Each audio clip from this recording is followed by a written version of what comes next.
Mehmonlar hujumda va gol urdi ular. G'alaba golini urib ketdi, katta ehtimol 120-daqiqada Tojikiston o'smirlar terma jamoasi. Ular dramatik uchrashuv o'tkazyapti o'zlari uchun.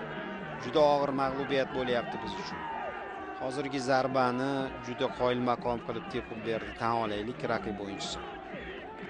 O'zbekiston o'smirlar terma jamoasi kafa musobaqasida finalda 3-4 hisobida mag'lubiyatga uchrayapti endi. Masofa uzoq. Chap oyoqda darvozabon uchun murakkab zarba yo'llandida. Bu yerda Odilzoda uzoq burchakka to'pni tepdi va ustunga tegib to'rdan joy egallayapti. Chiroyli gol, tan olish kerak. Shundan-da yaxshi ijro bo'ldi.